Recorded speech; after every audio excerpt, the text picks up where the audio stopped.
నమస్తే, నేను Roja. Welcome to Prime Debate. ఏదో జరుగుతోంది, ఎక్కడో తేడా కొడుతోంది, క్లారిటీ మిస్ అవుతోంది. నాన్నకు రాసిన లేఖ బయటకొచ్చింది. 4 గోడల మధ్య జరిగిన చర్చ రచ్చకెక్కింది. దేవుడి చుట్టూ దయ్యాలున్నాయంటూ కవిత చేసిన కామెంట్స్ హీట్ ఎక్కిస్తున్నాయి. తెలంగాణలో రాజకీయం రసవత్రంగా సాగుతోంది. బీఆర్ఎస్ లో రేవంత్ కోవట్టులున్నారంటూ కేటీఆర్, కవిత, రేవంత్ ఒకటయ్యారంటూ రఘునందన్ రావు, బీఆర్ఎస్ బీజేపీ ఒకటేనంటూ కాంగ్రెస్ లీడర్లు మాటలతోనే మంటలు పుట్టిస్తున్నారు. కోవట్టు పాలిటిక్స్ పెను దుమారం రేపుతున్నాయి. ఇంతకీ కోవట్టుల లెక్క తేలిపోతుందా? దేవుడు దయ్యాల భరతం పడతాడా? దెయ్యంతో కయ్యంపై ఇవాల్టి స్పెషల్ డిబేట్. గులాబీ అన్నాక అప్పుడప్పుడు ముళ్ళు గుచ్చుకోవడం సహజం. కానీ ఆ ముళ్ళు బయట వారికే కాకుండా ఈసారి పెంచిన వారికి కూడా గుచ్చుకున్నట్టుంది. అందుకే కారు పార్టీలో అలజడి మొదలైంది. కేసీఆర్ తనయ ఎమ్మెల్సీ కవిత రాసిన లేఖతో గులాబీ దళంలో కాక మొదలైంది. లెటర్తో సరిపెట్టకుండా ఫారిన్ టూర్ నుంచి తిరిగి వచ్చిన కవిత కేసీఆర్ చుట్టూ దెయ్యాలు చేరాయని, బీఆర్ఎస్ లో కోవట్టులు ఎక్కువయ్యారని బాంబు పేల్చడంతో ఈ వివాదం కొత్త మలుపు తిరిగింది.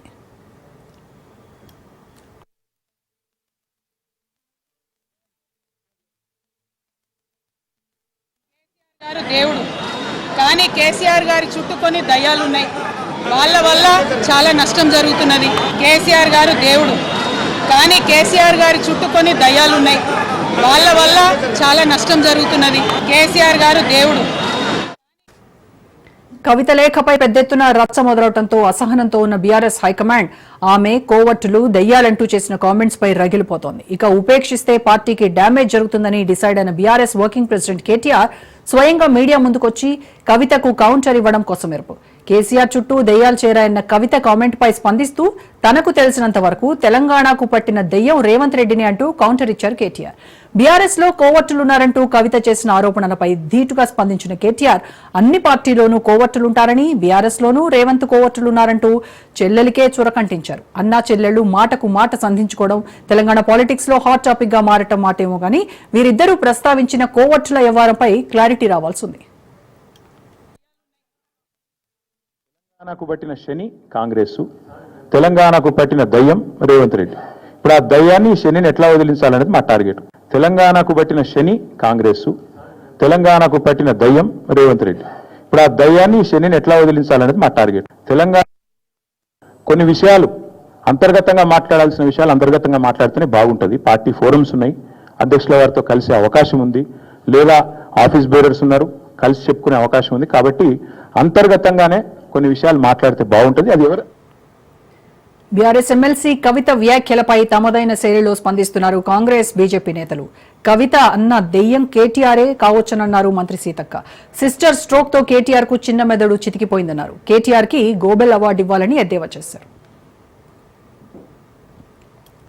పాపం కవిత అన్నది మా నాయన దేవుడు గాని చుట్టూ దయ్యాలు, ఆ దయ్యం నువ్వేనైంది.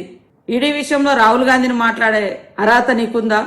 ఇతరుల త్యాగాల మీద రాజభోగాలు అనుభవించి కుటుంబం అంతా కూడా ఇవాళ దోచుకొని దాచుకొని మరి.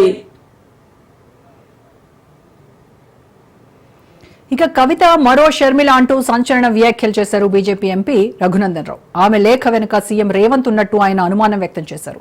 కల్వకుంట్ల కవిత కాంగ్రెస్ లోకి వెళ్లే అవకాశాలు కనిపిస్తున్నాయంటూ జోస్యం చెప్పారు రఘునందన్. ముందు కవితతో పార్టీ పెట్టిస్తారు, తర్వాత వచ్చే ఎన్నికలకు వచ్చేసరికి కవిత షర్మిల గారిలాగా కాంగ్రెస్ పార్టీ అధ్యక్షురాలు లేదా కాంగ్రెస్ పార్టీతో పొత్తు పెట్టుకోవడమే చేస్తుంది. వీటన్నింటినీ క్రోడీకరించి చూసినప్పుడు కవితని కాంగ్రెస్ నడుపుతుందా, కవితని రేవంత్ రెడ్డి గారు నడుపుతున్నారా, కవిత మరో షర్మిల కాబోతుందా అనేటువంటి అనుమానం అయితే చాలా స్పష్టంగా తెలంగాణ సమాజం ముందుంది.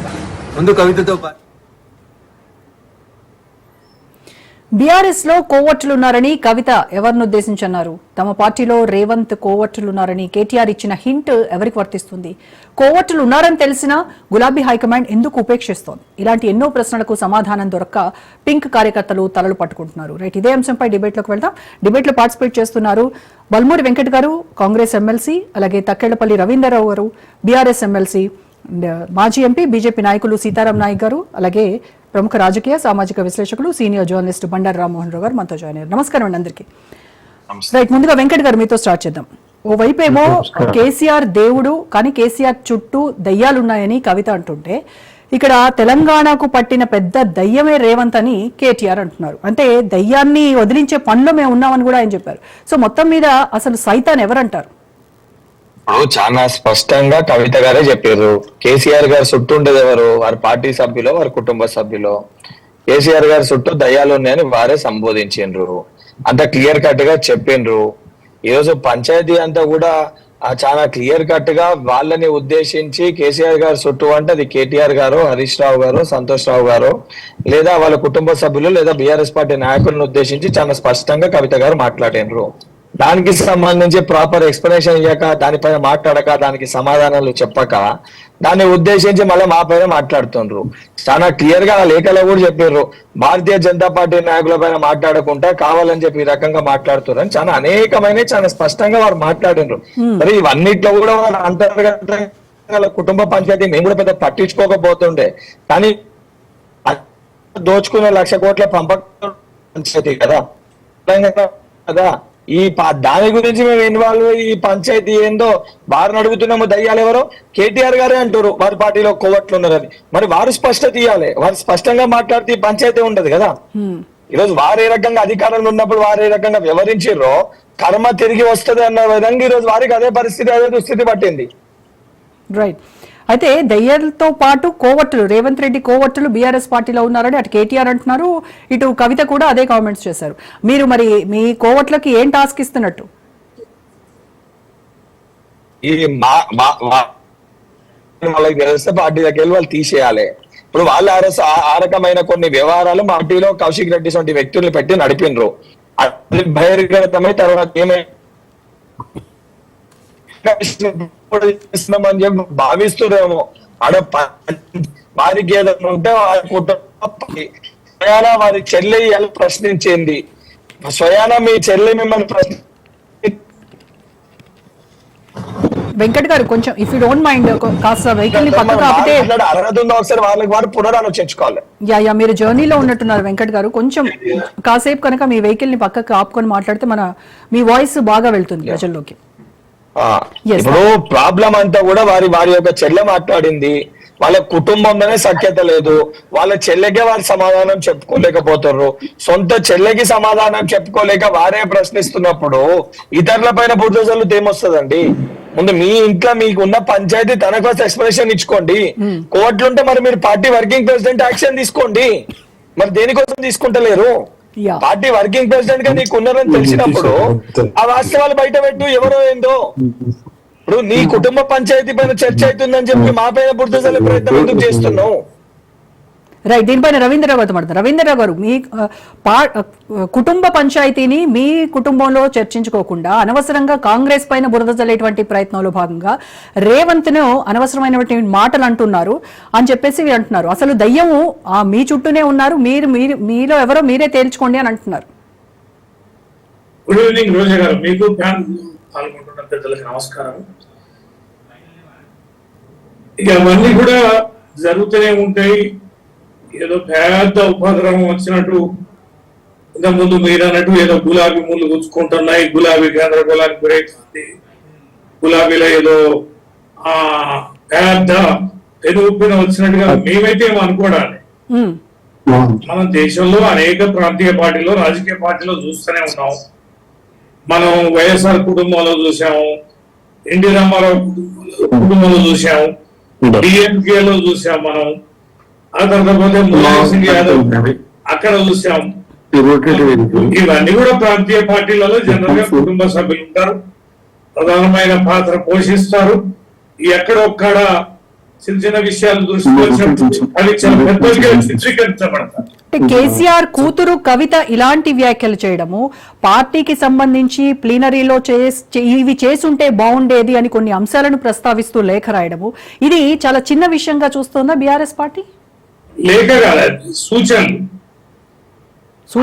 సూచనలు చేస్తూ లేఖ రాశారు. అదే లేఖ కాదులేండి, కానీ సూచనలు జనరల్ గా కవిత గారు కూడా చెప్పిండ్రు అనేక మార్లు ఇలా మేము ఇస్తుంటామని. కేసీఆర్ గారి దగ్గర సాంప్రదాయం ఉంది. కేసీఆర్ గారికి ఏదైనా సూచనలు చేయాల్సి వస్తే ఎదురుగా సూటిగా చెప్పరాదు. మీ మనలో కూడా మాకున్న ఆనవాయికి కాగిత రూపేణ రాసేయడం అలవాటు. ఆ సాంప్రదాయం ఉంది. మరి వీరు రాసిన ఆ యొక్క స్లిప్ పాయింట్స్ మరి ఎట్లా లీక్ అయినాయి అనే దాని మీద కొంతమంది మీద ఉండొచ్చు. భేదాభిప్రాయాలు కొన్ని ఉండొచ్చు. నేను కూడా ఎన్నికల్లో ఓడిపోయిన వెంటనే ఓటమికి గల కారణాలు ఏందని గవర్నర్ స్పీచ్ అసెంబ్లీకి పోయే ముందు ప్రెస్ వాళ్ళు అడిగితే నేను కూడా ఒక మాట అన్నాను. ఓకే, ఇది ఖచ్చితంగా జోగుడుగాల బ్యాచ్ జమైంది కేసీఆర్ గారు లేక తప్పుదో పట్టించారు, సిట్టింగ్లకి కొందరు సీట్లు ఇవ్వకుండా ఉండాల్సి ఉండే, కొన్ని చర్యలు చేపడితే ఓటమి చెందే వాళ్ళం కాదని నేను అన్నాను. అప్పుడు కూడా చాలా విస్తృత చర్చ జరిగింది. నేను పార్టీ మారుతున్నానని కూడా నా మీద చాలా అబండాలు వేశాను. కానీ నేను అన్నది సరిదిద్దుకోవాలి, కొన్ని అంశాలు ఉన్నాయి. పార్టీ నాయకురాలిగా కేసీఆర్ గారి కూతురైనా ఆమె ఉద్యమకారిని, చాలా కీలక పాత్ర వహించిన నేత, ఖచ్చితంగా ప్రజల నుంచి, ప్రజాక్షేత్రం నుంచి, పార్టీ క్యాడర్ నుంచి వచ్చిన అభిప్రాయాలు తను సూచించారు. కానీ ఎవరు లీడ్ చేశారనే దాని మీద ఆమె కాస్త అసహనానికి గురయ్యారు కనుక కొన్ని రకాల వ్యాఖ్యలు చేశారు. నేను మాట్లాడుకుంటాం, ఈ రోజు కూడా మేము కూర్చొని మాట్లాడాం దీనిపైన. ఖచ్చితంగా కుటుంబంలో కొన్ని భేదాభిప్రాయాలు వస్తూనే ఉంటాయి, కొన్ని ఒడిదొడుకులు వస్తాయి. వాటిని సరి చేసుకొని మేము ఖచ్చితంగా ముందుకెళ్తాం. కాలిపోయింది, ఆగమైంది అనే రవీందర్ గారు, మీరేమో ఇది చాలా చిన్న విషయం, ప్రతి కుటుంబంలో ప్రతి పార్టీలో జరిగినటువంటివి కొన్ని ఎగ్జాంపుల్స్ చెప్పారు. కానీ ఇటువైపు ప్రతిపక్షాలు, అదే ప్రభుత్వము అలాగే బీజేపీ చెప్తున్నటువంటి మాట ఏంటంటే పార్టీలో తనకు ప్రాధాన్యత ఇవ్వటం లేదు, తనకు ప్రయారిటీ ఇవ్వాలి, సెకండ్ ప్లేస్ తనకి కావాలి అని కోరుకుంటూనే ఆ అసంతృప్తిని ఈ రకంగా వెళ్ళగక్కారు కవిత అనేటువంటి కామెంట్స్ చేస్తున్నారు. అయ్యో రోజా గారు, మీరు అట్లాంటిది కాంగ్రెస్ పార్టీ గురించి మాట్లాడితే ఈ రాష్ట్రంలో ఎన్ని విషయాలు ఉన్నాయి. రేవంత్ రెడ్డి గారి మీద మంత్రుల మీద రేవంత్ రెడ్డి, వీళ్ళ మీద ఎమ్మెల్యేలు. మొన్న కూడా ఒక మంత్రి అన్నది కదా, ఆ మంత్రి ఏమన్నది, రేవంత్ రెడ్డి గారు ఏమంటారు, నల్గొండ జిల్లా మంత్రులు ఏమన్నారు. అనేక మంది మంత్రులు, ఎమ్మెల్యేలు కాంగ్రెస్ పార్టీలో విచ్చలవిడిగా మాట్లాడుతూ మనం చూస్తున్నాం. ఇక అంతకంటే విధ్వంసాలు కాంగ్రెస్ లో చూసినది మనం ఎక్కడ చూడం. ఇక బీజేపీలో కూడా చూస్తూనే ఉన్నాం. ఈటల గారి అధ్యక్షుడు ఎందుకు కావాలి, ఎవరు అడ్డుపడుతున్నారు, అధ్యక్షుడు ఎవరు బీకేది, ఇంకో కేంద్ర మంత్రి, ఏ ఇద్దరి మధ్య సఖ్యత ఉందా బీజేపీలో, మా ఎంపీల మధ్యన గాని మంత్రుల మధ్యన గాని?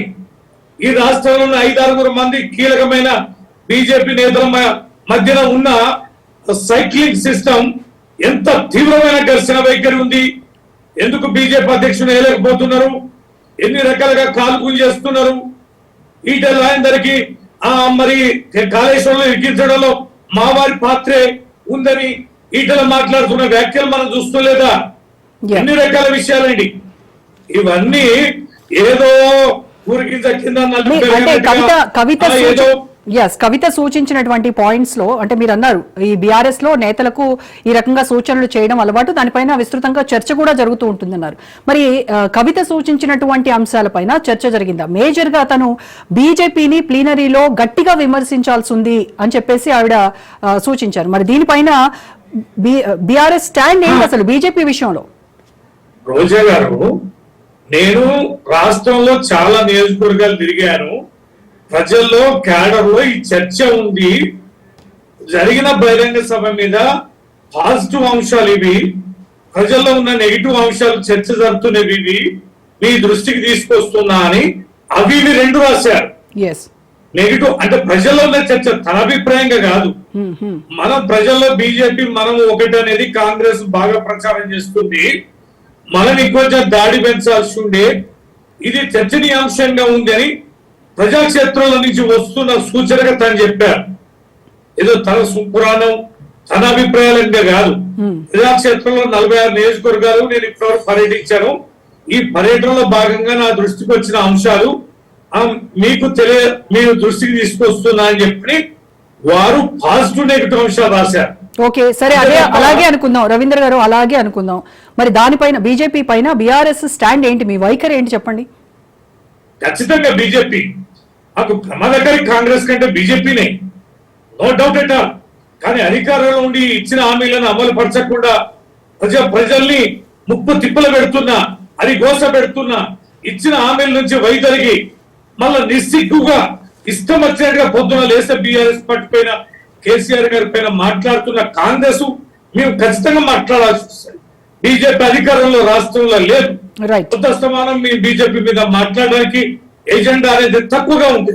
ఓకే. ఇచ్చిన హామీల మీద కొత్త స్థమానం ప్రజాక్షేత్రం నుంచి వచ్చే వ్యతిరేకతకి సంబంధించి ప్రజలకి మద్దతుగా మీరు మాట్లాడాల్సి వచ్చినా, ఉద్యమాలు చేయాల్సి వచ్చినా ఖచ్చితంగా కాంగ్రెస్ మీదనే మాట్లాడాల్సి వస్తుంది. మీరు బీజేపీ పైన మీరు సైలెంట్ గా ఉండేసరికి మీరు బీజేపీ ఒకటే అనేటువంటిది కాంగ్రెస్ ప్రచారం చేస్తుంది. రైట్, మళ్ళీ మాట్లాడతాను రవీంద్ర గారు మీతో. సీతారాం నాయక్ గారితో మాట్లాడదాం. సీతారాం నాయక్ గారు, బీజేపీతో అంటకాగడం వల్లే కవిత అధిష్టానంపై తిరుగుబాటు చేస్తోంది అనేటువంటి ఒక వార్తలు ప్రచారం చేస్తూ ఉన్నాయి. సో ఏమంటారు మీరు దీనిపైన? సీతారాం నాయక్ గారు అన్మ్యూట్ చేయండి. సీతారాం నాయక్ గారు.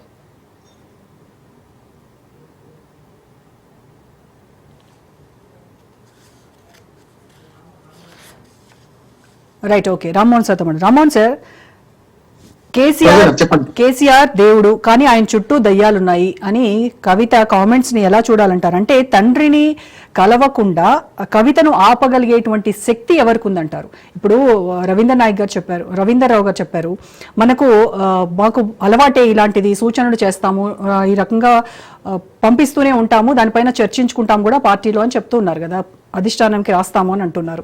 సో ఏంటంటారు, కవిత విషయంలో ఏం జరిగి ఉండొచ్చు?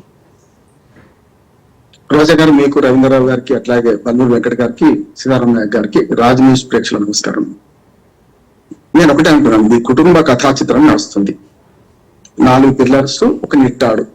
మధ్య నిట్టాడేమో కేసీఆర్ గారు, 4 పిల్లర్స్ ఏమో ఇటు పక్కన కేటీఆర్, కవిత, అట్లాగే హరీష్ రావు, అట్లాగే మనకు సంతోష్ కుమార్ కూడా తప్పదీశాడు. మీరు కుటుంబ సభ్యులు వీళ్ళే గారు.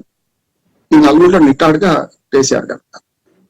అధికారం పోయిన తర్వాత ఇవాళ ఒక రకంగా పార్టీ కలిసికట్టుగా ఉండి పనిచేయాల్సిన బాధ్యత ఉన్నట్టున్నాడు. ఎందుకంటే ఇప్పుడు మనం తెలంగాణ పౌరులుగా మాట్లాడాలంటే ఒక పార్టీ 39% సీట్లు ఓట్లు, 39 సీట్లు, 40% దాకా ఓట్లు, 37% ఓట్లు సంపాదించుకున్న పార్టీ ప్రతిపక్ష పార్టీగా నిర్వర్తించాల్సిన అవసరం ఉన్నది. దాన్ని మాని వాళ్ళ కుటుంబ కలహాలు పెట్టుకుంటే ఏం సంకేతం ఇచ్చినట్టు ప్రజలకు అంటున్నాను. ఇప్పుడు కవిత గారు ఒక మాట అన్నారు నిన్న. గతంలో నిన్నటిదాకా నమస్తే తెలంగాణ నుంచి మొదలు పెడితే వాళ్ళ పత్రికలు కానీ వాళ్ళ వాయిస్ అంతా నిన్న దాదాపు 5-6 టీవీలు చర్చలో ఉంటే అసలు ఇది ఫేక్ లెటర్ అని కొందరు, రాస్తే తప్పేమిటి అని కొందరు మాట్లాడారు బీఆర్ఎస్ నాయకులు. నేనేమంటున్నా అంటే వాళ్ళ బీఆర్ఎస్ నాయకులకు 4 సంవత్సరం ముళ్ళినట్టు అధినాయకుడు మాట్లాడకుండా ఏం మాట్లాడే పరిస్థితి లేకుంటాయి. కానీ ప్రజలుగా మనం కొన్ని అడగాల్సి ఉంది. ఒకటేమంటే కవిత గారు ఏమన్నారు, లీక్ అయింది, రాసిన వాళ్ళని లీక్ చేయాలి, లేకపోతే తీసుకున్న ఆయన లీక్ చేయాలి. నేను 4 ప్రశ్నలు వేస్తున్నాను కవిత గారికి. ఒకటేమో, మీరు రాశారు కదా ఉత్తరం, కేసీఆర్ గారికి ఎట్లా పంపింది, ఏ మాధ్యమం ద్వారా పంపారు అంటే? ఒకటేమో పోస్ట్ కొరియర్, లేదా ఒక మనిషితో పంపవచ్చు, మనిషిని లీక్ చేయొచ్చు. కొరియర్ అయితే పోస్ట్ అయితే లీక్ చేయదు. మరి కేసీఆర్ గారికి ముట్టిందా? ముడితే దాన్ని మరి భద్రంగా ఉంటాడు, ఇంకా సూచనలు పాటించి ఊరుకుంటాడు అంతే తప్ప బిడ్డలు రాసిన లెటర్ అయితే ఆయన బయట పెట్టాడు కదా. మరి ఎవరికి అవకాశం ఎక్కున్నది? మీరు విమానం ఎక్కినప్పటి నుంచే ఇదంతా జరుగుతుందంటే మీరే లీక్ చేశారనే సమస్య కూడా వస్తుంది. ప్రజల అనుమానం చెప్తున్నాను. ఇప్పుడు కొబ్బరి చెప్ప దొరికినట్టు కోతి కొబ్బరి చెప్ప దొరికిన వాళ్ళకి కాదు దొరికింది. ఇప్పుడు విషయం ఏంటంటే మీ కుటుంబ తగాద మొత్తం అంతా రాష్ట్రం అంతా విస్తరించింది కదా. అవసరమైన చాలా వరదలు ఉన్నాయి, వానలు ఉన్నాయి, వాళ్ళ చెడగొట్టు వానలు పడుతున్నాయి, రాష్ట్రంలో చాలా సమస్యలు ఉన్నాయి. నిజంగా చెప్పాలంటే మీరు అందరూ ఏకమై కాంగ్రెస్ పార్టీ మీద మొన్నటిదాకా ఉద్యమం చేసినట్టు చేయొచ్చు.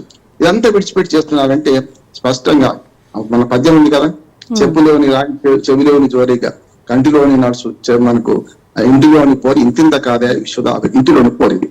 ఇంటిలోని పోరే కావచ్చు. శ్రీశ్రీ గారు అన్నట్టు మాకేం సంబంధం అంటే మనందరికి, మీకు కానీ మనకు అందరికి సంబంధం ఏంటంటే ఎవరెవరి ప్రైవేటు బతుకు వారి వారి సొంతం, పబ్లిక్ నిలబడితే ఏమైనా అంటాం టామ్ అన్నారు. కనుక ఇవాళ మీ ఇంటి పోరును కాంగ్రెస్ పార్టీకి చుట్టకండి. కాంగ్రెస్ పార్టీ మొదటి నుంచి అంతర్గత ప్రదేశం ఎక్కువ వాళ్ళు చెప్తుంటారు. రేవంత్ రెడ్డి గారు ప్రెసిడెంట్ అయితేనే 100 కోట్లు ఇచ్చింది తీసుకున్నారని కోమటిరెడ్డి వెంకటరెడ్డి గారు చెప్పారు. అది రోజు రొటీన్ గా. కానీ మీ పార్టీలో క్రమశిక్షణ లేకుండా లేదు. అన్నిటికంటే ముఖ్యం రోజా గారు, ఇవాళ ఇంతకుముందు ప్రాంతీయ పార్టీల గురించి మన రవీంద్రరావు గారు మాట్లాడారు. అది దేశం మొత్తం మీద అన్ని ప్రాంతీయ పార్టీలు కుటుంబ పార్టీలే. 199 కుటుంబ పార్టీలు, సమస్య లేదు. స్టాలిన్, మన కరుణానిధి చూసుకుంటే, అట్లాగే వైఎస్ఆర్సీపీ కానీ, తెలుగుదేశం కానీ, ఉత్తరప్రదేశ్ లో ఉన్న చాలా పార్టీలు కానీ, మన దగ్గర మన బీఆర్ఎస్ కానీ, ఇవన్నీ కూడా కుటుంబ కథా చిత్రం చూపెడుతున్న కుటుంబ పార్టీలే కాదంట్లేదు. కానీ ప్రజల సమస్యలు పక్కన పెట్టి మీ దానిలో రాసిన దాంట్లో లేఖలో కూడా పెద్ద అంశాలు నిజంగా లేవు. ఎందుకంటే మనం ఆ రోజు అనుకుంటున్నాను కేసీఆర్ గారు ప్రసంగం ముగిసిన వెంటనే మీ టీవీలో ఇంకోటి 2 టీవీలో వరుసగా మాట్లాడినాడు. నేనేమన్నాను అన్నట్టు మనం ఏదైతే అన్నామో అంతా ఆమె రాసింది ఇప్పుడు కదా. 3 ఉన్నాయి అందులో. ఒకటేమో కేసీఆర్ గారు వ్యక్తిగతంగా కొంత బాగా తగ్గి మాట్లాడాలని, అంటే ఆయన స్పీడ్ కానీ ఆయన ధ్వని కానీ లేదని. బీజేపీతో తక్కువ మాట్లాడారు, కరెక్ట్. ఇది బీజేపీ తక్కువ మాట్లాడితే అందరికీ అనుమానం వస్తుంది. 3 ఏంటంటే విధానపరమైన నిర్ణయాల మీద కూడా కొన్ని అంశాలు ప్రస్తావించారు కవిత గారు. ఏమని? విధానపరమైన నిర్ణయాల్లో 42% రిజర్వేషన్ గురించి కానీ, మనకు ఏదైతే ఎస్సీ వర్గీకరణ గురించి కానీ ఇట్లాంటి విషయాలు ఎందుకు మాట్లాడలేదన్న కేసీఆర్ గారు బాగా తెలుసు. స్పష్టంగా చెప్తున్నాను, ఎప్పుడు తగ్గాలో ఎప్పుడు ఎగ్గాలో ఒక వ్యూహకర్తగా ఉంది. ఇప్పుడు ఏమైందంటే ఆ వ్యూహకర్తనే కుడితిలో, మనం శకునం చెప్పే బల్లి కుర్తిలో పడ్డట్టు ఇప్పుడు బిడ్డని ఏమంటాడు, కొడుకుని ఏమంటాడు. నిజంగా చెప్పానంటే కుటుంబ రాజకీయాలు ఎంత రవీంద్రరావు గారు బాగా తెలుసు కానీ మరి చెప్పలేరు. కానీ నేను చెప్తున్నాను స్పష్టంగా దగ్గరగా చూసిన మనిషిగా కేసీఆర్ గారు ఇప్పుడు కుటుంబంలో ఒక రకంగా చెప్పానంటే పెద్ద మనిషిగా వ్యవహరిస్తూ ఈ బాధలన్నీ అంటే కొడుకు ఏంది బిడ్డ ఏంది ఒక ఆవేదన చెప్తున్నారు అంటున్నాను.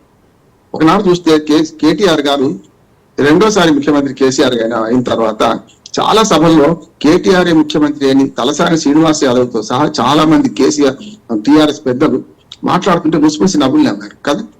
అప్పటికే ఆయన కార్యనిర్వాహక అధ్యక్షుడు కూడా.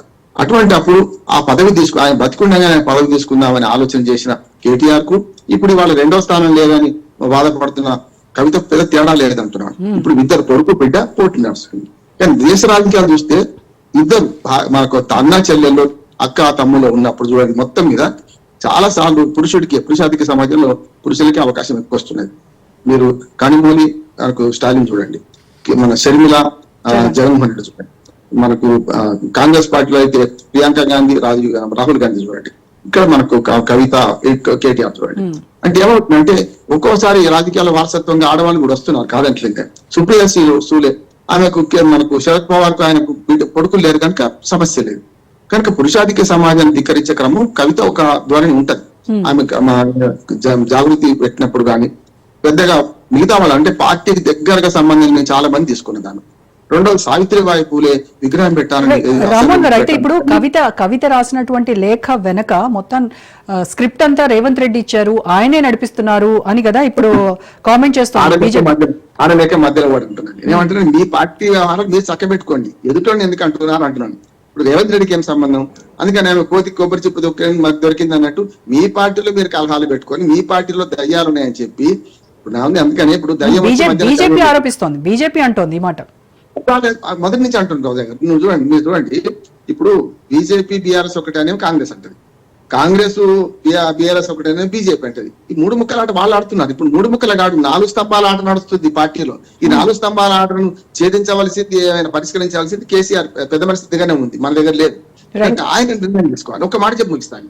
ఇవాళ హద్దు తప్పి మాట్లాడారు పార్టీలో అని ఒక మాట వస్తుంది. మీరు అంటలేదు కానీ నేను అంటున్నాను. ఎందుకంటే గతంలో గులాబీ జెండాకు వారసులం మేమే అన్న మనకు ఈటల రాజేంద్రని బయటకు పంపించారు కదా.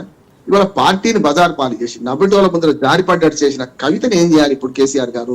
బహిష్కరించాలంటున్నారు. ఎందుకంటే వాళ్ళ పార్టీ వ్యవహారం కావచ్చు, మనకు సంబంధం ఉన్నది. నేనేమంటున్నానంటే ఆమె హద్దు దాటి ప్రవర్తించింది, దయ్యాలు ఉన్నాయంటుంది. చుట్టుపక్కల కేసీఆర్ గారినే ఇప్పుడు కేసీఆర్ ఉన్న దయ్యాలు ఆమె చెప్పాల్సిందే కదా. లీకేజ్ ఉత్తరం లీక్ ఎట్లయిందో ఆమె చెప్పాలి. కేసీఆర్ పక్కన ఉన్న దయ్యాల సంగతి ఆమె బయట పెట్టాలి. లేకపోతే పార్టీలో చిచ్చు పుట్టించిన ఆమెను వీళ్ళు దూరం పెట్టాల్సిన అవసరం ఉన్నది. ఇప్పటికీ ధైర్యం చేస్తారు. కేటీఆర్ గారు మాట్లాడుతున్నాం అంతర్గత విషయాలు లోపల మాట్లాడుకోవాలన్నారు, మరి బయట పడ్డది కదా. ఇప్పుడు కడుపు చేసుకుంటే కాళ్ళ మీద పడుతుందని కేసీఆర్ గారు ఊరుకుంటున్నారు, నేను అనుకుంటున్నాను. కానీ మన కవిత గారు అయితే మొదలు బయట పెట్టాలి, ఇవన్నీ విషయాలు అయితే బయట పెట్టాలి ఏదో ఒకటి. ఇప్పటికి నేను ఏమంటున్నానంటే ఈ లీక్ చేసింది కవిత గారి అనుమానం వస్తుంది. ఎందుకంటే విమానం దిగేదాకా సస్పెన్స్ క్రియేట్ చేసి ఎవరైతే పార్టీ జెండాలు లేకుండా అక్కడికి వచ్చి ఇంత ఆర్గనైజ్ చేయకుండా ఎవ్వరు రారమ్మా. ఆర్గనైజ్ చేయకుండా ఇంత కామ్ గా విమానాశ్రయానికి వచ్చి గతంలో వచ్చారు, టీఆర్ఎస్ జెండాతో వచ్చారు, ఆమె మీద అభిమానం వచ్చారు. కానీ ఇంకొక మాట ఏంటంటే పుత్రోత్సాహం, పుత్ర ప్రేమ, పుత్రికా ప్రేమని ఎక్కువ చూపించారు. ఇవాటికి కూడా కుటుంబ పార్టీకి నడిపించారు. వరకని చెప్పాలంటే సరే అధికారం పోయిన తర్వాత అన్ని చాలా నూరు రాలేదు. కష్టంలో ఉన్న కేసీఆర్ గారిని ఈ కుటుంబ సభ్యులే బాధ పెడుతున్నారు. అందుకని ఇంటిలోని పోరు వాళ్ళది, ఇంటిలోని పోరు వాళ్ళు తెచ్చుకోవడం కాదు, పార్టీలో సభ్యులు ఉన్నారు, పార్టీలో కార్యకర్తలు ఉన్నారు, పార్టీ మీద ఆశలు పెట్టుకున్న వాళ్ళు ఉన్నారు. వాళ్ళందరూ ఆ ఆశలు అడియాశ చేస్తారా, Right అసలు అండి, ప్రతిపక్ష okay. పార్టీగా ముందుకు పోతారా అనేది ఆలోచించాల్సిన అవసరం. ఏపీ నాయకులు సీతారాం నాయక్ గారితో మాట్లాడదాం. సీతారాం నాయక్ గారు, బీజేపీతో అంటకాగడం వల్లనే కవిత అధిష్టానంపై తిరుగుబాటు చేసినట్టుగా వార్తలు వస్తున్నాయి. అండ్ ఇంకొకటి, కవితను రేవంత్ రెడ్డి ఆపరేట్ చేస్తున్నారు అని అంటున్నారు బీజేపీ మీ పార్టీ నేతలు. అయితే కానీ రేవంత్ ను మాత్రం బీజేపీ హైకమాండే ఆపరేట్ చేస్తోందని మరి కేటీఆర్ అంటున్నారు. ఇప్పుడు మేడం కవిత గారు మాట్లాడేది ఏంటి? కవిత గారికి ఇప్పుడు 11 సంవత్సరాలు ప్రభుత్వం 10 సంవత్సరాలు పరిపాలన ఉన్నారు. ఆ తర్వాత ఇప్పుడు ఓటమి పాలైంది. కవిత గారికి 10 ఏళ్ల తర్వాత మీరు ఒకసారి ఎంపీగా గెలిచారు, రెండోసారి ఓడిపోయారు, మూడోసారి మళ్ళా మీ చేతిలో అధికారం ఉన్నదని ఎమ్మెల్సీ అయినాక ఇప్పుడు గుర్తుకొస్తున్నాయా నీకు ఇవన్నీ? ఇప్పుడు వేరే వాళ్ళు మాట్లాడడానికి అవకాశం ఇస్తున్నావు, ఎందుకు మాట్లాడుతున్నావు ఎవరికి అయితే అర్థం కావడం లేదు. మీ పార్టీ ఈ పార్టీ ఇప్పుడు బీఆర్ఎస్ అయింది, కానీ టీఆర్ఎస్ పార్టీ తెలంగాణ ప్రజల పార్టీ. తెలంగాణ ప్రజలు మీకు సహకరించే, తెలంగాణ జరుగుతున్న అన్యాయాన్ని అరికట్టడానికి తెలంగాణ సబ్బండ వర్ణాలు మీకు ఒక అవకాశం ఇస్తే ఏం జరిగిందో మీరే రాస్తున్నారు. ఇప్పుడు మీరు ఉద్యమకారులతో మాట్లాడతలేదని ఇప్పుడు గుర్తుకొస్తాను. 10 ఏళ్ల తర్వాత మీకు అనుభవిస్తూ ఇవాళ ఉద్యమకారులు గుర్తుకొస్తున్నారు. ఇది ఎంత దారుణం అంటే, ఇప్పుడు మీ కేటీఆర్ గారు అంటున్నారు ఏదైనా ఉంటే ఇది బయట చెప్పవలసింది కాదు మేమని. దీంట్లో కాంగ్రెస్ ని అంటగట్టడం, అటు బీజేపీని అంటగట్టడం. బీజేపీ పార్టీ మాట్లాడుతుంది, కాంగ్రెస్ పార్టీ అది తప్పనిసరి మాట్లాడుతుంది. ఎందుకు మాట్లాడరు? 100% వాడు మాట్లాడవలసి వస్తుంది కదా. మీ ఇంట్లో ఏం జరుగుతుంది ఇవాళ, మీకు ఎందుకు కుమ్ములాట ఇవాళ మొదలైంది? 10 సంవత్సరాలు మంచుకున్నప్పుడు నలుగురు మీద నడిచింది కదా. ఎవరిని చూసారు మీరు? ఎవరైనా మీ మనసులో కనబడ్డారా? ఇవాళ నీకు బాధ కాగానే ఇవన్నీ వస్తున్నాయమ్మా. అంటే తనను అరెస్ట్ చేసినటువంటి బీజేపీకి బీఆర్ఎస్ వత్తాసు పలుకుతోంది. బీఆర్ఎస్ బీజేపీ ఒకటిగా నడుస్తూ ఉన్నాయి. ఇది జీర్ణించుకోలేకనే ఆవిడ తిరుగుబాటు చేస్తున్నారు. ఒకవేళ బీఆర్ఎస్ వంత పాడినా, బీఆర్ఎస్ బీజేపీకి వంత చెప్పి బీజేపీ చెప్పినా బీఆర్ఎస్ చెప్పినా నువ్వు తప్పు చేస్తే వంత పాడితే తప్పు లేదు కదా. అది ఆ రోజు ఎట్టిపోయింది మరి? ఆ రోజు నువ్వు మాట్లాడాలి కదా. దీనికి ఏమైనా అర్థం ఉందా? ఇప్పుడు కవిత గారు నువ్వు బయటకు వస్తే డైరెక్ట్ వచ్చాయమ్మా, తెలుస్తూనే ఉంది కదా. మీ పార్టీని ఏ స్థాయిలో దిగజారుతున్నారు అనేది మీకు తెలుస్తూనే ఉన్నది. దాని మీద కవిత గారికి ఇంత ఆందోళన చేయడం ఎందుకు? చేయడం వల్ల దీనికి మళ్ళీ నష్టం ఎవరికి అవుతుంది? అది ఎందుకు కేసీఆర్ గారు బయటకు వచ్చి మాట్లాడతారు? ఇప్పుడు మాట్లాడాలి కదా కేసీఆర్ గారు. ఏం అన్యాయం చేయలేదు మీరు, ఎవరికి ఏం అన్యాయం చేయలేదు. చొక్కం పూసలే, మీ ఇంట్లో ఏమి లేదు. మరి ఇలా మీ ఇంట్లోనే కుప్పట్లేసింది కదా. ఎంత ఏడ్చి ఉండవచ్చు ఉద్యమకారులు. మీ కొరకు త్యాగాలు చేసి ప్రాణాలు బలి ఇచ్చి ఉన్న వాళ్ళు ఇవాళ బిచ్చమెత్తుకునే పరిస్థితిలో ఉండి ఇబ్బంది పడుతున్నటువంటి వాళ్ళు ఎంత బాధపడి ఉండాలి. వాళ్ళకి లేని బాధ మీకేదో ప్రాధాన్యత దక్కలేదనే కదా బయటకు వచ్చిందనేది తెలుస్తా ఉంది. ఇది అర్థమవుతుంది కదా మనకి. ఇది అందుకోసం ఇది ఒక్కటేనమ్మా. దీంట్లో అనవసరంగా కాంగ్రెస్ నో బీజేపీనో వాళ్ళు ఆడిపోవలసిన అవసరం లేదు. ఏదో కేటీఆర్ గారు చాలా టాక్టిక్ గా మాట్లాడతాడు. ఆయన ఏం మాట్లాడతాడు? ఇక నా అంత కోవిడ్ లేడు, నేనే పెద్ద ఇదని. ఇప్పుడు నువ్వు చెప్పేదో చక్కగా నువ్వు చెల్లెకి చెప్పు సార్, మీ అక్కడికి చెప్పండి చక్కగా. కేటీఆర్ గారు ఏదైనా ఉంటే ఇది మీ పార్టీ ఏం కాదు, మీరు తాత తండ్రుడు సంపాదించి పెట్టుకున్న పార్టీ కాదు. ఇది తెలంగాణ పార్టీ. తెలంగాణ ప్రజలు మీకు అవకాశం ఇచ్చారు, దాన్ని కాపాడుకోలేక మీరు భ్రష్టు పట్టించుకున్నారు. ఆ భ్రష్టు పట్టించుకొని ఇప్పుడు మళ్ళీ ఏదో చేసి మళ్ళీ అధికారం రావాలంటే ప్రజలు మీ మీద చూస్తా ఉన్నారు. ప్రజలను తీసుకొచ్చేటువంటి అవకాశం కూడా మీరు ఇంకా కోల్పోతున్నారు. ఇప్పుడు మీరు అవకాశాన్ని వాళ్ళు కోల్పోతున్నారమ్మా. ఏమైనా ప్రజలు తిరిగి సరే వీళ్ళు ఏమైనా చేస్తారనుకుంటే ఇప్పుడు మీరు అనలేదు. మొన్నటి దాకానేమో కేటీఆర్ గారింటికి, హరీష్ రావు గారింటికి కేటీఆర్ గారు వెళ్ళడం ఏంటి? ఇదంతా ఏం జరుగుతుంది? ఇంతకుముందే పెద్దలన్న రామ్మోహన్ రావు గారు ఏమి ఇంత చక్కగా మాట్లాడిన వాళ్ళు అనాలిసిస్ట్, ఆయన పొలిటికల్ లీడర్ కాదు కదా. మీ ఇంట్లో ఏం కూపట్టి ఏం జరుగుతుంది, ఏం నలుగురు మధ్య 5 ఆటల మధ్య ఏం జరుగుతుంది, మొత్తం 10 ఏళ్ళు అట్లనే జరిగింది కదా. రాజకీయం మీ చేతిలో ఉండి అధికారం మీ చేతిలో ఉన్నన్ని రోజులు మీరు ఇదే భ్రష్టు పట్టించే ప్రయత్నం తప్ప ఎవరికి సాయం చేయడమో ఏమీ చెప్పలేదు. ఇక మిగతా వాటికి జోలికి నేను పోలేను. కవిత ఏదైతే ఇవాళ చేస్తుందో ఆమె ఒకసారి ఆత్మవిమర్శన చేసుకోవాలి. ఇలా నువ్వు తండ్రిని బ్లేమ్ చేస్తున్నావు, నీ కుటుంబాన్ని బ్లేమ్ చేస్తున్నావు. తెలంగాణ ప్రజలు ఇచ్చిన పార్టీ తీసేసింది. టీఆర్ఎస్ ఎప్పుడు టీ తల నరికిందో, టీఆర్ఎస్ నుంచి టీ తీసేసినప్పుడే తెలంగాణ ప్రజలు తల నరికారు. అప్పటికే ఆ పార్టీ మీకు దూరం అయింది. ఇప్పుడు నువ్వు ఏం బదనాలు చేసుకున్నా తెలంగాణ ప్రజలు ఎవరు బాధపడరు. టీఆర్ఎస్ ఉండి ఇక మాట్లాడితే ఎవరు చాలా మంది ఇక ముందుకొచ్చేవాళ్ళు. కానీ మీరేమో టీ తీసేసినప్పుడే వాళ్ళ పని అయిపోయింది అంటున్నారు. కానీ ఇప్పటికీ వాళ్ళు తెలంగాణ అంటే బీఆర్ఎస్ అంటే తెలంగాణ అని ప్రజల్లో ఆల్రెడీ ఉంది అని వాళ్ళు అభిప్రాయపడుతున్నారు. మేడం ఇప్పుడు నా నా నా పరిస్థితి నేను దిగజారిపోయినోడు, నేను దిగజారిపోయినా ఇక నాకు ఈ బతుకులేదు అనుకుంటారా అమ్మా? ఎట్లా అంటారు చెప్పండి? తెలంగాణ టీఆర్ఎస్ పార్టీ కేసీఆర్ తాతగారు కానీ కేసీఆర్ ముత్యాతలు కానీ అంతకుముందు వచ్చింది కాదు కదా. ఇవాళ బీజేపీ ఉంది, దాని వెనక బలం ఎప్పటి నుంచో వస్తుంది, కొందరు నడుపుకుంటా వస్తున్నారు. కాంగ్రెస్ పార్టీ ఉంది, ఓ 100 ఏళ్ల చరిత్ర ఉంది, అది ప్రజల పార్టీ. అలా వాళ్ళు చూసుకుంటా వస్తే దాని వెనక ఒక బలం ఉంది. ఆడ గాంధీ పేరుతో నడుస్తా ఉంది, ఇక్కడ ఒక సిద్ధాంతం మీద బీజేపీ నడుస్తుంది. మీరు ఎవరండి? ఎందుకు మీకు ఎవరు కంటగట్టింది? ఆడ అడగండి రవీంద్రరావు గారి 2001లో పుట్టితే ఆయన ఏమేమి పొడగొట్టుకున్నాడు అడగండి. ఆయన ప్రమాణంగా చెప్పమనండి. మేము టీవీలలో కూర్చున్నామని కాదు, ఎంత పొడగొట్టుకున్నాడు, ఎన్ని సంవత్సరాలు 10 సంవత్సరాలు కింద మీద కొట్టుకుంటే 2001 నుంచి ఉద్యమాల్లో చేసుకొని చేతులని శవాలను మోసినాం కదా. మీ వాడు చచ్చినోడు ఎవడు, మీరు మోసింది ఎవరు, ఎందుకు బదనాం చేస్తున్నారు, ఎందుకు బదనాం అవుతున్నారు? మేము నోరిస్తే పుట్టగతులు కూడా ఉండవు ఆ పార్టీకి. ఇప్పుడు ఆ టీఆర్ఎస్ అనే పార్టీకి పుట్టగతులు కూడా ఉండవు. మీకేదో ఇంత ప్రజల్లో ఇంకా కాంగ్రెస్ నిలుపుకోలేకపోతున్నది నేను చెప్పడం కాదు, ఇలా ప్రజలు ఇస్తున్నటువంటి సర్టిఫికేట్, ప్రజలు ఇస్తున్నటువంటి మార్కులు అవి. కాంగ్రెస్ నిలబడతలేదంటే అయ్యో పోయిన కేసీఆర్ ఏదైనా ఉండే అని అంటుండే. ఇప్పుడు అది లేకుండా చేసుకుంటారు కదా మీరు. ఓకే, అంటే ఇన్ కేస్ బీఆర్ఎస్ నుంచి కనుక కవిత బయటకు వస్తే భవితవ్యం ఏంటంటారు? ఏం కాదమ్మా, వాళ్ళు ఇంకా ఇప్పుడు ఇంత 4 పొప్పట్లు పెట్టుకున్నా ఇక్కడ ఈ తెలంగాణ ఒరిగేది ఎవరు లేరు, తెలంగాణ నమ్మే పరిస్థితి లేదు. తెలంగాణకు బీఆర్ఎస్ మీద విశ్వాసం పోయి, ఎందుకంటే నేను బీఆర్ఎస్ పార్టీ నుంచి నన్నేదో ఆయన పంపలే. నాకు జరిగిన అవమానానికి, అన్యాయానికి నాకు జాతీయ పార్టీ నా ఇంటికి వచ్చి రమ్మంటే నేను వెళ్ళిపోయినా. నేనే మోసం, మిగతా నాయకులు ఆయన మోసం చేసినా నేను పోలే. ఆ ఈర్ష్య కూడా నాకు వాళ్ళ మీద లేదు. ఆయన కేసీఆర్ మంచిగానే ఉండాలని కోరుకుంటాం. కేసీఆర్ మంచోడంటే దయ్యాలు ఉన్నాయంట, దయ్యాలు ఏం లేవు. ఆ 4-5 దయ్యాలు. ఆ మిత్రులు ఆ కుక్కలు కూర్చుంటే చూసినా ఇట్లా మోటే కాళ్ళు ఇట్లా పెట్టుకొని వాళ్ళని పెట్టుకోవాలంటే లాభం ఏమున్నది? వాళ్ళని పెట్టుకుని లాభం ఏముంటది? ఆయన ఏందో మాకు తెలియదు. కేసీఆర్ ఏం మాట్లాడతారో చూసారు కదా, కవితను, కేటీఆర్ ను, కేసీఆర్ అందరినీ దగ్గర నుంచి చూసారు మీరు. మేడం, దేవుని దగ్గర భక్తులు ఉంటారు లేదా పూజారులు ఉంటారు, దయ్యాలు ఎదుకుంటాయమ్మా. ఆ మేడం కూడా చాలా చాకచక్యంగా మాట్లాడుతుంది. దయ్యాలు ఉండని మాట్లాడాడే, దయ్యాలు ఎట్లా ఉంటాయి? అయితే వాళ్ళ నాయనకు దయ్యం పట్టిందా? దయ్యం పట్టినటువంటి కేసీఆర్ పెద్ద దయ్యం అయిన దయ్యాలు పట్టుడేంది? ఆయన ఎవరు ఏం పెడతాడో, ఎప్పుడు దయ్యం వాళ్ళని ఊరికం రాపిస్తాడో, ఎప్పుడు నాశనం చేస్తాడో ఎవరికి తెలియదు. ఆ కేసీఆర్ పట్టుకొని ఆయనకు ఆయన దగ్గర దయ్యాలు ఉన్నాయంటే చెప్పండి, దేవుడి దగ్గర దయ్యాలు ఉంటాయా? పూజారులు ఉంటారు. వెంకట్ గారు, రేవంత్ రెడ్డికి కవితకు మధ్య సత్సంబంధాలు ఉన్నాయని ఇటు ధర్మపురి అరవింద్ కామెంట్ చేస్తుంటే, రఘునందన్ అయితే ఇక స్క్రిప్ట్ రాసిచ్చి కవితను ఆపరేట్ చేసేదే రేవంత్ రెడ్డి అని అంటున్నారు. ఇప్పుడు బీజేపీ పార్టీలో ఒక్కొక్కరు ఒక్కొక్క పాట పాడతారు. ఆ పార్టీలో ఇలా ధర్మపురి అరవింద్ గారేమో కేసీఆర్ గారిని పొగుడతారు. నెక్స్ట్ బీఆర్ఎస్ పార్టీలో సెకండ్ హరీష్ రావు అని చెప్పి మాట్లాడతారు. అసలు ఈ రోజు నేను చాలా బలంగా మేము చెప్తున్నాం, మా కుటుంబంలో గానీ ఆ పార్టీతో గానీ ఎటువంటి పొత్తు మాకు ఉండదని. బీజేపీ పార్టీ నాయకులను అడగండి, ఆ కుటుంబంలో ఎవరిని చేర్చుకోకుంటుంటారని బలంగా చెప్పమనండి, ఒక్కరు కూడా చెప్పే పరిస్థితి లేదు.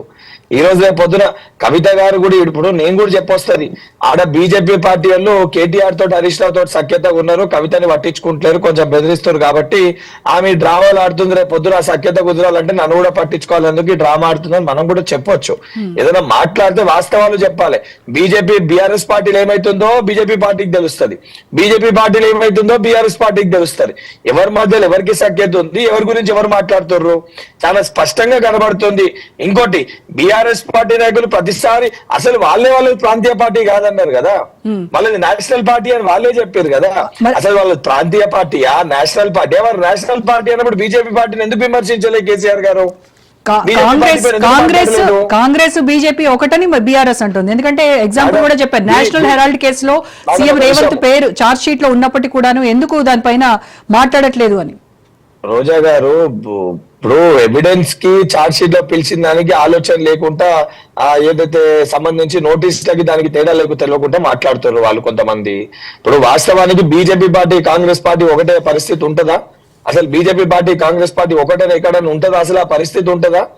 నేషనల్ లెవెల్ రెండు బగ్గ శత్రువులు, ఐడియాలజికల్ గా వేరే ఐడియాలజికల్ గా డిఫరెన్సెస్ ఉన్న పార్టీస్ ఇవి. విధానపరంగా వాళ్ళకి మాకు పొత్తే ఉండదు. ఈరోజు బీఆర్ఎస్ పార్టీ అంటేనే బీజేపీ రిస్తదార్ సమితి, అసలు బీఆర్ఎస్ పేరు అంటేనే బీజేపీ రిస్తదార్ సమితి. బీజేపీ బీఆర్ఎస్ పార్టీ రెండు ఒకటే.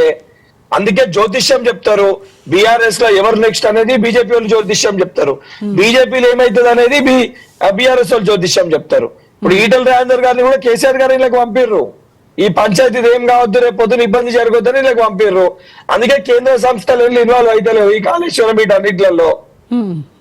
ఇప్పుడు చెప్పాలంటే అలా అనేకం ఉన్నాయి. రైట్. అయితే కవితను షర్మిలతో పోలుస్తున్నారు.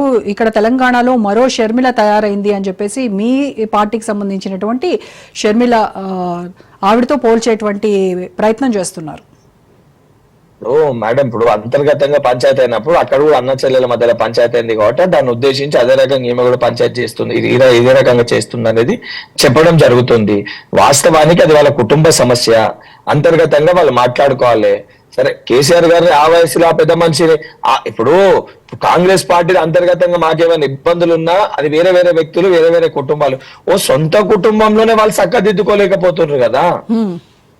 సొంత కుటుంబంలో సొంత బిడ్డ ఇంకా కొడుకునే నువ్వు సమన్వయం చేయలేకపోతున్నావు. ఇప్పుడు వేరే నాయకులు ఎట్లా నమ్ముతారు? ఇంకోటి, మీ దాంట్లో సాంప్రదాయం ఉందేమో అంటే ఒక పెద్ద మనిషి మనం చెప్తే వినడు కాబట్టి లేక పంపించే సాంప్రదాయం ఉన్నట్టు కదా. అంటే ఆ వ్యక్తి ఎవరి మాట విననట్టే కదా లేఖ రాస్తున్నారు అంటే. ఇప్పుడు పార్టీలో ఒక ఎమ్మెల్సీ సొంత బిడ్డ లేఖ రాసి పంపించే ఒక ప్రక్రియ మా పార్టీలో ఉంటది అని అంటే పెద్ద మనిషి ఎవరు చెప్తే వినడానికి అంగీకరించినట్టే కదా, దట్ యాక్సెప్టెడ్ కదా. ఇప్పుడు సొంత కుటుంబంని సమన్వయం చేసుకొని వేరే పార్టీ వాళ్ళు అడగరా? నీ బిడ్డ కొడుకునే నువ్వు చేయలేకపోయినా మాకేం చెప్తున్నా పొద్దున అనగా కేసీఆర్ గారిని? కానీ ఆ పార్టీలో ఆ కల్చర్ ఉంది అని చెప్తున్నారు కదా. ఎవరైనా ఏ నేత అయినా సరే. నాకు తెలిసి ఇప్పటి వరకు రఘునందన్ రావు గారు తప్ప మాట్లాడితే ఇమీడియట్ గా వారిని సస్పెండ్ చేశారు. రాములు నాయక్ గారు చేసి ఇమీడియట్ గా బీఆర్ఎస్ పార్టీ సస్పెండ్ చేసింది. ఈటల రాజేందర్ గారిని సస్పెండ్ చేశారు. మరి ఆ కల్చర్ ఉన్నప్పుడు మరి కవిత గారి పైన ఎందుకు యాక్షన్ తీసుకుంటలేరు? అండ్ కవిత గారు కొన్ని అడిగినవి చాలా క్లియర్ గా ఉన్నాయి. వారు అడిగిన అంశాలు ఇప్పుడు ఏది ఎలక్షన్స్ లో ఎమ్మెల్సీ ఎలక్షన్స్ అభ్యర్థిని పెట్టకపోవడము, అది బీజేపీ పార్టీకి లాభం చేకూర్చిందని, ఈ రోజు బీజేపీ పార్టీ పైన విమర్శలు చేయకపోవడము, అవన్నీ చాలా ప్రాక్టికల్ గా దగ్గరగున్న విషయాన్ని వారు ప్రశ్నించిండ్రు. అండ్ లేక అక్కడికి వెళ్ళి లీక్ తిను బయట పెట్టిందా? రేపు పొద్దున ఏంటంటే మేము బలంగా గట్టిగా ఇప్పుడు కాంగ్రెస్ పార్టీ తరఫుకెళ్ళి నేను చెప్తున్నా, హరీష్ రావు గానీ, కవిత గానీ, కేసీఆర్ గానీ, కేటీఆర్ గానీ ఎవరిని కూడా మా పార్టీలో చేర్చుకోము. బీజేపీ పార్టీ నాయకులు అడగండి, అది చెప్పరు.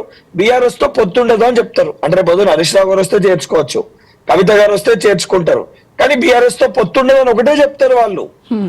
దానిపైన స్పష్టత తీయరు. ఇవాళ ధర్మపురి అరవింద్ గారు మాట్లాడుతూ కూడా హరీష్ రావు గారే సెకండ్ హాఫ్ పార్టీలో హరీష్ రావు గారిని పైకి లేపారు. ఎందుకు లేపే ప్రయత్నం చేస్తున్నారు? అంటే ఏం నడుస్తుంది? అంటే హరీష్ నెక్స్ట్ బీజేపీలోకి వెళ్తారని చూసాయిగా చెప్తున్నారనా మీ ఉద్దేశం? అంటే ఈ రోజు అరవింద్ గారి సంకేతాలు అవే ఉన్నాయి కదా. అరవింద్ గారు మాట్లాడిన మాటల్లో మేము కేసీఆర్ కుటుంబం అన్నాం, హరీష్ రావు కుటుంబం కాదు అని అంటారు. రేపు చేర్చుకొని అది ఆయన కుటుంబం కాదు, మేము అన్నది కేసీఆర్ కుటుంబాన్ని చేర్చుకోమన్నాం, హరీష్ రావు కాదు కదా అని అంటారు. అందుకే ఎవరైనా చెప్పమనండి బీజేపీ పార్టీ నాయకులని, హరీష్ రావు మేము చేర్చుకోమని బలంగా గట్టిగా చెప్పమనండి. ఈ రోజు అందరికి ఒక్కళ్ళని చెప్పిర్రు ఆ మాట. Yes, right. ఓకే, రవీంద్రరావు గారు, పార్టీ నియమ నిబంధనలను ఉల్లంఘించినందుకు గతంలో ఆ పార్టీకి సంబంధించినటువంటి నేతలను మీరు బహిష్కరించారు. మరి కవిత విషయంలో ఏం జరుగుతుంది? బహిష్కరిస్తారా లేదా అనేది క్వశ్చన్. చర్చ నడుస్తుంది, చేసింది సూచనలు, ఏదో బాగా బహిరంగంగా నాయకుడి మీద గాని ఏదో చర్చనీయాంశంగా ఉన్న అంశాలని నాయకుడి దృష్టికి తీసుకొచ్చారు. దాన్ని సస్పెండ్ చేయాలన్నా, పార్టీకి నష్టం జరిగిందా, లాభం జరిగిందా, సర్దిద్దుకోవచ్చా, ఆ నాయకురాలి యొక్క పాత్ర ఏంటి పార్టీలో, ఆమెకు ప్రాధాన్యత, అన్ని అంశాలు ఉంటాయి. ఇవాళ ఎగిరెగిరి మీరు పడతారు కానీ ఆగాగం మాత్రం మేము ఆడాలి, ఆందోళన మీరు చెందుతారు కానీ మేము చెందడాలి. ఇక ఊరికే ఆరోపణలు చేయడంలో ఇక బాగా దిట్ట. ఏది బీజేపీ కాంగ్రెస్ మేము కలిసినామని, కేసీఆర్ ఎందుకు అరెస్ట్ చేయలేదని, కేటీఆర్ ఎందుకు అరెస్ట్ చేయలేదని, ఎందుకు ఆలస్యం చేస్తుందని ఉదసంభావన మాట్లాడేది. కార్ రేసింగ్ ఏమైంది? వెంటనే గవర్నర్ కి రికమెండేషన్ చేశారు, వెంటనే కేటీఆర్ ని అరెస్ట్ చేయాలి. మరి ఎందుకు రిప్రజెంటేషన్ ఇయ్యరు? రేవంత్ రెడ్డి గారిని అరెస్ట్ చేయాలని, ఆయన మీద వెంటనే తక్షణమే చర్యలు చేపట్టాలని, రాహుల్ గాంధీని, సోనియా గాంధీని అరెస్ట్ చేయాలని ఎందుకు ప్రయత్నం చేయరు? క్లియర్ కట్ కేసు కదా, National Herald case. Young India Congress party విరాళాల ద్వారా, ప్రజల చేత విరాళాల ద్వారా సేకరించిన డబ్బులను పెట్టుబడిగా పెట్టిన నేషనల్ హెరాల్డ్ కంపెనీ షేర్లవి ఇవాళ యంగ్ ఇండియా రాహుల్ గాంధీ, ఇవాళ సోనియా గాంధీ ఇవాళ కొన్నది వేల కోట్ల ఆస్తులు. నేషనల్ హెరాల్డ్ ఆస్తుల్ని యంగ్ ఇండియా తన సొంత సంస్థ రాజీవ్ గాంధీ, రాహుల్ గాంధీ సోనియా గాంధీ సంస్థ అది. రైట్. ఇంత ఓపెన్ గా, ఇంత దిగజారి, ఇంత బహిరంగంగా దేశ వ్యాప్తంగా మీ మంత్రులు, మీ ముఖ్యమంత్రులు, మీ నాయకులు కోట్ల రూపాయలు యంగ్ ఇండియాలకు పంపిస్తే ఇంత బహిరంగంగా దొరికిన కేసులో ఎందుకంటే మీనవేశాలు, రైట్ రవీంద్ర గారు, రైట్, ఓకే, ప్రయోగాలు. ఎస్ ఆ కేసు కాసేపు పక్కన పెడదాము. మన ఈ రోజు టాపిక్ ఈ విషయం కాబట్టి ఇప్పుడు కేసీఆర్ కు కవిత రాసినటువంటి లేఖ ఎలా వెళ్ళింది అంటే పోస్ట్ వెళ్ళిందా, కొరియర్ వెళ్ళిందా, బై పర్సన్ ఇచ్చారా, ఎవరిచ్చారు, ఇస్తే అది బయటికి ఎలా వచ్చింది? మీరే అంటున్నారు కదా గతంలో కూడా చాలా మంది నేతలు కేసీఆర్ కి ఇలా రాస్తూనే ఉంటాం, సూచిస్తూనే ఉంటాం అన్నారు కదా, మరి ఏ లెటర్ బయటకు రాలేదే? ఈ పర్టికులర్ గా ఈ లెటర్ ఎలా బయటకు వచ్చింది? రవీంద్రరావు గారు కూడా దానికి సమస్య అందరికీ చర్చ జరుగుతుంది, విచారణ జరుగుతుంది. మనం ఎందుకు అనుకుంటున్నారు? ఖచ్చితంగా దీనికి సంబంధించి ఎవరికి ఇచ్చారు, ఎట్లా ఇచ్చారు, అది ఎక్కడి నుంచి ఎక్కడ పోయింది, ఏ రకంగా బయటకు వచ్చింది, ఖచ్చితంగా దీని పట్ల వివరించాలి. అలాంటి వాడు కూడా సీతారాం నాయక్ గారు దాన్ని పెద్ద ఉలిక్కి పడాల్సిన అవసరం లేదు. అలాంటి వాళ్ళు ఖచ్చితంగా మాట్లాడతాం. ఇది పనిలో మర్చిపోయినాం అన్నారు. ఇది కవిత కావచ్చు, కేటీఆర్ కావచ్చు, నేను కావచ్చు, ఎవరైనా కావచ్చు, ఖచ్చితంగా నచ్చిన వాళ్ళు పార్టీలు ఉండాలి, నచ్చని వాళ్ళు మా సీతారాం నాయక్ గారు లాగా ఇష్టం లేకపోతే వెళ్ళిపోవాలి. అంతేగాని పార్టీలో ఉండి నష్టం చేస్తాం, ఇష్టం వచ్చినట్టు మాట్లాడతామంటే పార్టీ శ్రేయస్సుకి నష్టం కానంత మేరకి వివరిస్తే ఓకే. సో మొత్తానికి పార్టీ క్రమశిక్షణ చర్యలు ఉల్లంఘించినందుకు కవితను బహిష్కరించేటువంటి చర్చ కూడా పార్టీలో జరుగుతోంది. అట్ ద సేమ్ టైం ఈ లేఖ ఎలా లీక్ అయింది అనేది కూడా మీ పార్టీలో చర్చ జరుగుతోంది. చెప్పండి సీతారాం నాయక్ గారు. రోజా గారు, ఇప్పుడు రవీంద్రరావు గారు సీతారాం నాయక్ మాటలు తీసుకొని సీతారాం నాయక్ గారి లాగా వెళ్ళిపోవాలి అంటే సరే, ఎవరైనా రేపు అంటే నచ్చకపోతే పార్టీ నుంచి ఎవరైనా వెళ్ళిపోవచ్చు అని చెప్తున్నారు.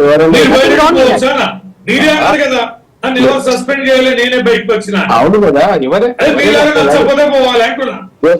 నచ్చకపోతే. సీతారాం నాయక్ గారు, ఫైనల్ గా ఒకటే క్వశ్చన్, వెంకట్ గారు ఒక క్వశ్చన్ అడిగారు, అంటే స్ట్రైట్ ఫార్వర్డ్ గా చెప్పండి, ఇప్పుడు బీఆర్ఎస్ లోంచి బయటకు వచ్చేటువంటి నేతలు ఎవరైనా ఉంటే బీజేపీలో చేర్చుకుంటారు, కాంగ్రెస్ లో అయితే మేము చేర్చుకోమని ఆయన ఖరాఖండిగా చెప్పారు. సరే, ఇంతకు ముందు అయితే ఎమ్మెల్యేలు చేర్చుకున్నారు వాళ్ళు, అది వేరే విషయం. ఇప్పుడైతే ఇక ముందు చేర్చుకోము అని చెప్తున్నారు. బీజేపీ ఆ స్టాండ్ పైన ఉందా? యా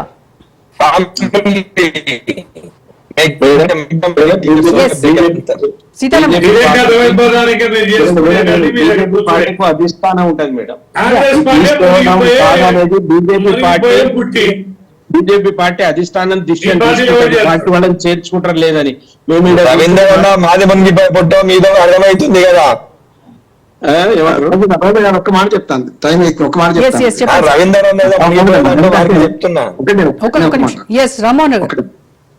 కవిత రాసిన లెటర్ లో నేను ఒక ఇవాళ సెటైర్ రాసుకుని వ్యాసం రాశాను. అంతా మీరే చేశారు నాన్న అని బొమ్మలు డైలాగ్ పెట్టింది ఆమె.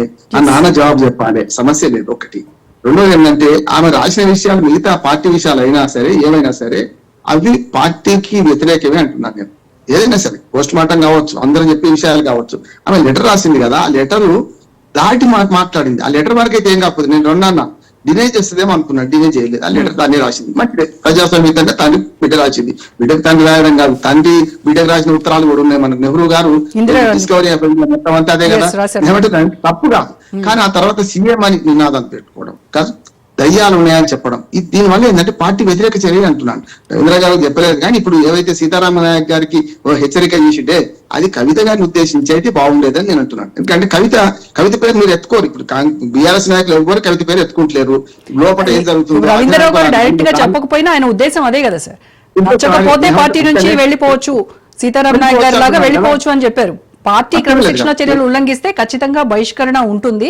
బట్ ఒకవేళ వాళ్ళకి నచ్చకపోతే, పార్టీ విధానాలు నచ్చకపోతే వాళ్ళే బయటికి వెళ్ళిపోవచ్చు అని కూడా ఆయన పార్టీ నష్టం చేస్తే తీసుకోండి.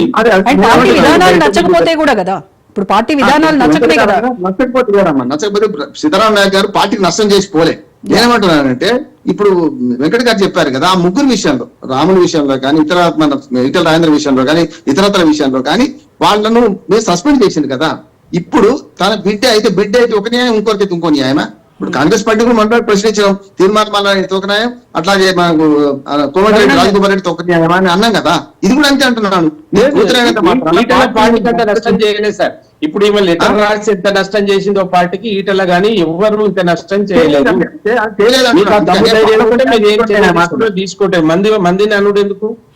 వాళ్ళొక మీకు న్యాయం అంటున్నాను. అందుకనే ఇప్పుడు అంతా మీరే చేశారు నాన్న అంటుంది కనుక దానికి సమాధానం చెప్పాల్సిన బాధ్యత వారి మీదే ఉన్నట్టున్నారు. రామారావు గారు, అయితే కవిత భవిష్యత్ ఏంటి, రాజకీయ భవిష్యత్ ఎలా ఉండబోతుంది అంటారు? ఇన్ కేస్ బీఆర్ఎస్ నుంచి బయటకు వచ్చినా, బీఆర్ఎస్ నుంచి బహిష్కరించిన?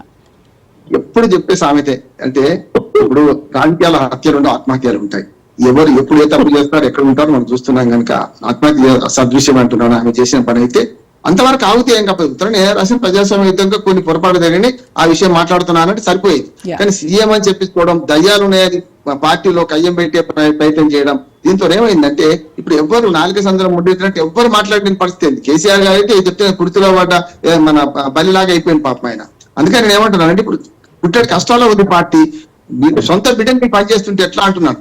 లిక్కర్ స్కామే వరకు కేసీఆర్ గారికి పెద్ద దెబ్బ. లిక్కర్ స్కామ్ జరిగిందా జరగలేదు చెప్పాను. ఖాయానాయి పియానాయి గిలాస్ పోటీదియా అన్నట్టు 100 కోట్ల పీనట్స్ సమానంది.